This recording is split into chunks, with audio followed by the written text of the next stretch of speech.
lying to us about this, that, and the other thing. And now I'm supposed to believe you're one of the good guys.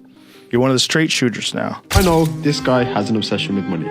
He didn't get the name Money Mayweather for no reason. But after a bit, we've got to start to question this guy's sanity. I'm shopping, spending money, living life. Money May. Joe Rogan confronts Floyd Mayweather on his podcast, exposing the former boxer's massive financial issues. He highlights Mayweather's shocking $500 million debt and confirms that $20 million is still owed to the IRS. Rogan questions Floyd's lavish lifestyle, calling it unsustainable and reckless, sparking serious concerns about Mayweather's financial future. He owed that money to the IRS. How much does he owe? It's in the $20+ million range. It's a lot of money, man. But it's not something that he's been, it's not like deception. No. It's just neglect to pay. Neglect. And it's also like, I think, and there is like a truth to this, he makes so much money, there's probably a point when they're like, hey, it's time to pay your taxes. And you go like, all right, here's a check for $25 million. That's an incredible amount of money. And then they go, that's true, but you owe 50 more. And he's just like, that can't be right. I've given you $25 million. Yeah, he's bought over 100 luxury cars from the same dealer and always pays in cash. He has $15 million worth of cars. Congrats. You can sell those. The money. He needs that money. That money has to keep coming in if you're going to live like this. It's not that expensive, though, but... He's only 46. But he does this with everything, man. He's got $1 million watches. I don't think he buys every pair. Floyd Mayweather has long been known for flaunting his luxurious lifestyle, often displaying stacks of cash, designer clothes, and exotic cars on social media. However, behind the glittering surface lies a darker reality. While he continues to spend heavily, he reportedly owes millions to tax authorities and various lenders. This contradiction between his public image and financial responsibilities paints a troubling picture. It's a glaring example of how unchecked spending can overshadow even the most successful careers, raising serious doubts about the sustainability of his financial empire. How do the people around him, how do the lawyers that I'm sure that he employs, the financial people that are probably running his life, telling him to stop spending $1 million a day, how do they not deal with his taxes? Well, listen, he apparently had a tough time reading the thing, as they say. Like he didn't know what he couldn't read like that's BS. Something. That is BS. They said something Time like out. that. He is paying, I'm sure he's got a litany of people in his world. I happen to agree. Financial management people. You think so? How long before he's suing somebody for mismanagement of funds? You know that's happening. You'd certainly think so. By the way, they announced, I'll get your calls in a second, they did announce the pricing for Mayweather-McGregor. $100 for a high def, $90 for standard def. So there you go. So in Floyd's earlier years, his explosive talent and technical brilliance made him a fan favorite. But over time, he transformed into a symbol of wealth rather than sport. Joe Rogan observed this shift and criticized how Floyd's focus turned from competitive drive to financial gain. The transition wasn't just in branding. It influenced how Floyd approached his fights and how he engaged with the public. Rogan's remarks highlighted that what once was a pursuit of greatness became a calculated business built around controversy, bravado, and dollar signs. Floyd went from being like a really exciting pressure fighter and he had a bunch of hand problems to like Money Mayweather, start talking shit, just boxing people's faces off. No more hand problems, much more money. Yeah, I love what he's doing too, beating up these YouTube guys. It's great. I love it. It's so funny that these guys are willing to get beat up by him. Well, I think they're all delusional. And one of the reasons why people watch him fight is not because he's like Mike Tyson, just goes out and destroys people. They like watching him fight because they hate him. Because he talks so much shit and he's like, look at my $1 million watch, look at my fucking jet, look at my house, look at this. He's like constantly showing you all these things that he has. Like he'll lay out watches in a hotel bed, like this is $1 million worth of watches. This watch goes for $2 million. And they're like, this is my small watch that I take sometimes, but when I'll show you, when I'll show up, I bring out the big boy and it brings out this watch that's covered in diamonds. It's like $5 million. And so you hate him. The Ethereum Max scandal brought significant backlash. Mayweather's promotion of the cryptocurrency was seen by many as opportunistic, especially given the serious losses investors faced. Allegations of a pump-and-dump scheme damaged his credibility, suggesting that he prioritized personal gain over ethical responsibility. The lawsuit that followed raised questions about celebrity influence and accountability in the world of financial endorsements, casting a long shadow over Mayweather's reputation. Kim Kardashian and Floyd Mayweather are being sued over crypto. The pair was allegedly involved in a crypto scam under the name Ethereum Max, which has no affiliation to actual Ethereum. Kim Kardashian had posted on Instagram promoting the token, which shot up in price and eventually came crashing down as so many do. People believe Kim and Floyd, who promoted the product during his fight with Logan Paul, held a certain percentage of the token and made millions selling. Even NBA star Paul Pierce is getting wrapped up in the whole thing. I learned about this story on Morning Brew. It's a daily email newsletter that keeps you up to date on the hottest business news from Silicon Valley to Wall Street. It's also completely free, so subscribe at the link on the comment of this video to get smart fast. In response to the growing criticism, Mayweather has remained largely unapologetic. He continues to post about wealth and success as if insulated from public discontent. However, this strategy may backfire. The more he tries to project control and dominance, the more it highlights the contrast between his image and the controversies swirling around him. And everybody in the crypto world is competing with one another. Whereas I feel like everybody should be able to choose what they want to choose and go with who they want to go with. I think everybody should work together. And what I always did was I believed in myself. Before anybody else believed in me, I believed in myself. Observers have noticed a growing pattern, one where Mayweather appears more interested in spectacle than substance. From outlandish purchases to bizarre public appearances, it seems he's leaning into the persona rather than working to restore trust. This shift in behavior could signify a deeper disconnect from reality, where fame becomes a mask hiding financial chaos. You won't believe this. Floyd Mayweather is back in the NFT space to launch his metaverse called Mayweather. There will be 5,000 NFTs with different utility, rarity levels, and rewards. But this NFT project is after a series of NFT and crypto scams he's started and promoted throughout the years. Some abandoned projects are Centra ICO, Ethereum Max, Floyd NFT, Bored Bunny, scamming his supporters for over more than $5 million. What do you think? Follow for more NFT news. Joe Rogan has never hesitated to speak his mind, and his take on cryptocurrency echoed the concerns of many. He drew a parallel between crypto and high-stakes gambling, suggesting that while it might be legal, it's ethically murky. This stance reflects broader anxieties about how celebrities like Mayweather use their platforms to endorse risky investments. Filled with weirdos.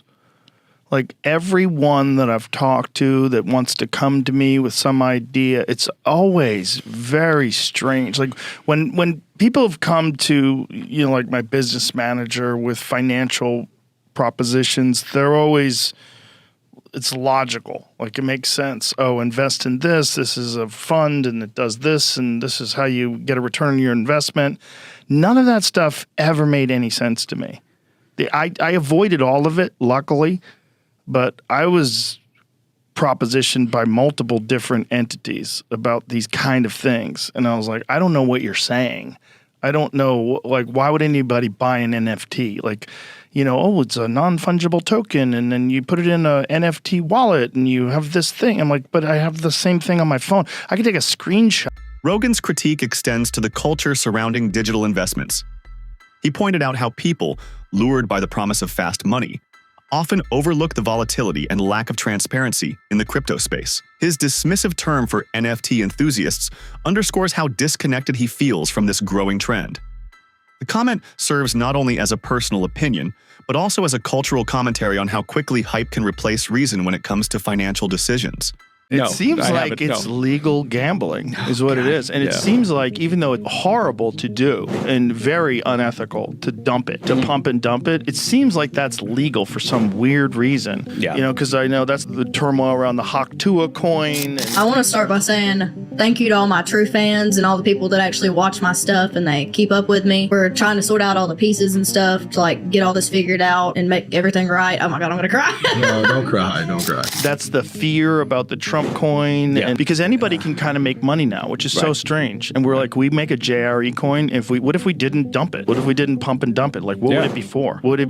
How can you just do that? How can you just regulations have not caught up yet, right? So, and you see that any new emerging business industry technology, I think there are people who look and go, there's an opportunity here because regulatory policy hasn't caught up. Rogan's comments about Floyd's limitations in other combat sports were blunt, but resonated with many. It's one thing to dominate in a controlled environment, but quite another to step into unfamiliar territory.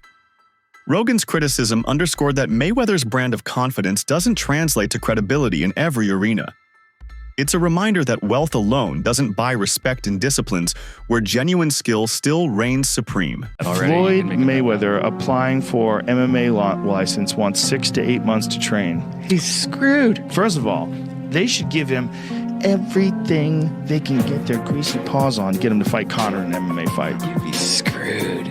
It's not just getting screwed. Like someone said it should be 1,000 to 1. That's not high enough. It's not high enough. If Conor McGregor was going to fight Floyd Mayweather in MMA, it is as close to 100% as anything ever gets ever. He's probably going to punch Conor in the face a couple of times. It's probably going to suck, but Conor's going to get a hold of him. And then he's going to be like a baby. And if that doesn't happen, he'll kick Floyd's legs out from under him. He'll kick his legs sideways. He'll kick them from the outside. He'll kick them from the inside.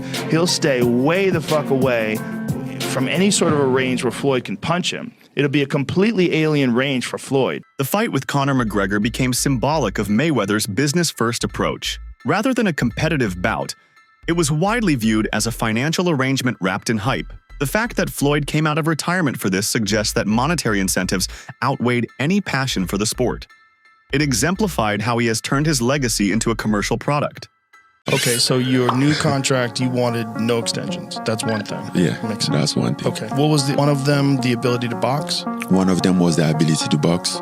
They said that wasn't an option. Boxing is dead. It's not possible. This and that. Now, what does that feel like to you, knowing that Conor McGregor did it and fought Floyd Mayweather and made $100 million? Yes, gentlemen, let's do this.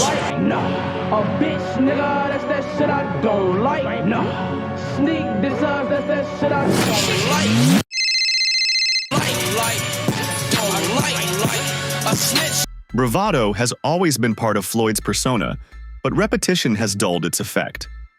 Constant self-praise, especially when paired with controversy, has led many to question his sincerity. The more he boasts, the more detached he seems from the mounting concerns surrounding his finances and legacy. Still waiting? Well, I think I'm separated now. You know, I don't think there's no boxer in history that has accomplished what I've accomplished. Not bragging or boasting, just speaking the truth. I take my hat off to a lot of legendary champions, you know, that paved the way for me to be where I'm at in the sport of boxing.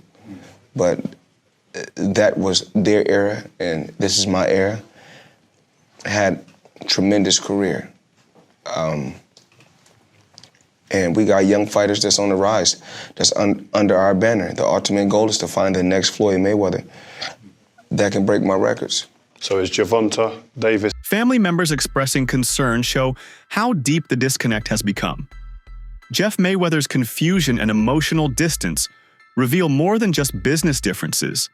It shows the human cost of Floyd's choices. When personal ties weaken, it's often a sign that the pursuit of wealth has come at the expense of meaningful relationships. I have no idea. I mean, like I said, I don't necessarily see Floyd very much. So we don't really get a chance to talk very much. And so I don't really know what's going on with him. I know he's doing things that, you know, to better his life, like, you know, buying homes and buying, you know, different things. And so, I mean, I don't know exactly what he's doing. So, I mean, I haven't seen him in quite some time. And I haven't heard about him talking about doing any more exhibitions. Maybe he will, maybe he won't, I don't know. Speculation about international dealings adds a layer of mystery to Floyd's situation. The idea that gambling or foreign loans could be contributing to his debt issues makes the narrative even murkier. His international presence, once seen as a mark of global fame, now appears tangled with rumors of financial strain and diplomatic tension. Concerns about Mayweather's debt are no longer confined to private discussions. They're a public topic. The silence from his camp only fuels the fire, making it easier for rumors to thrive. As speculation mounts, the pressure grows for him to clarify his financial standing or risk losing more public trust. Turns out that the rumors were true and Floyd Mayweather has been trapped in Dubai for the last 50 days. Gervonta Davis was the first to claim it. Now multiple insider sources have confirmed that he is in fact trapped in Dubai for a debt that has nothing to do with boxing. After doing a little digging, it seems that someone in his camp while he was shopping for jewelry in Dubai stole one of the pieces, got away with it, and then blocked all communication with Mayweather. Since then, Floyd has already paid for the jewelry, but they refuse to let him go until they get their piece back. And allegedly, this guy right here is the thief that started this whole mess. Obrigado, Castelo. And I'm giving you my very good stuff from my container. Please say hi to you. I'm most welcome in Dubai. And if there is anything from Dubai police, we are happy to serve you. Thank you so much. The flashiness that defined Floyd's brand has become its greatest vulnerability. While social media celebrates excess, the reality behind the scenes may be less glamorous. Without a solid foundation, the empire he built on perception may begin to crumble. Sustainability, not spectacle, is now the real question. We got options, options, options. I got about 100 cars. But right here, we like to call this the Sweet 16. Lambo, Ferrari, Ferrari, Ferrari, Ferrari, Lambo, Maybach, a Maybach, whatever you want to call it. Of course, the McLaren, the original McLaren. Bentley, Rolls, Rolls, Rolls, Rolls, Rolls. The Maybach truck or Maybach truck, whatever you want to call it. The mounting concerns from both insiders and fans alike suggest that change is overdue. If Mayweather fails to pivot toward more transparent and responsible behavior, he risks watching his carefully constructed image fall apart piece by piece. The discussion around Floyd is no longer just about boxing or money. It's about legacy. With each new controversy, his accomplishments risk being overshadowed by drama. For someone who wants to find greatness in the ring, it's a stark and sobering shift. 50, aka Ferrari F50. So 50's obviously going to take any chance that he can to troll Floyd Mayweather. And I don't know how accurate or true this is. 50 said it was true and then removed it off his Instagram like he sometimes does. He'll chime in on things and then remove it. But luckily for me, I know that he does that, so I screenshot everything that he posts just because, you know, he'll remove it and then it's hard to find it. I'm like, damn, it was up there. So just for like podcasts and just research purposes, I always screenshot them, have it on my phone. That way, if it's removed, you know, it's like, hey, you know, he did post this. So what am I talking about? Let's go over this. 50 Cent has weighed in on a shocking claim in the ongoing spat between Floyd Mayweather and Gervonta Davis, saying he believes a belief that has allowed him to get in some digs of his own. Being the highest paid athlete should have cemented Floyd's status as a legend. Instead, it's become a bitter irony. Legal troubles and questionable business moves have eroded the respect he once enjoyed. What was once a story of dominance has now become a cautionary tale about the dangers of excess and misplaced priorities. Floyd Mayweather, the highest paid athlete, not the highest paid boxer, the highest paid athlete in the world. I had the opportunity and pleasure to be around him for many years. I was his personal shopper. I was a personal friend of his family. One of my greatest memories of being just lucky enough to even be around that environment was watching him train. Watching Floyd Mayweather train is a masterclass in discipline. It is a masterclass in work ethic. It is a masterclass in this is how you execute and get stuff done. Every rep, he hits it hard. There's not one lazy rep. He does everything at such a high frequency, so elevated. I'm like, goodness gracious, watching this man train, it's like, that's how I want to train for life. I've been to the club with Floyd where we leave in the club 3, 4 in the morning and he's still going to hit his 6 miles. He'll have all the cars follow him and he's running down the Las Vegas Strip, down back streets. That's it for today's video. Stay tuned until next time.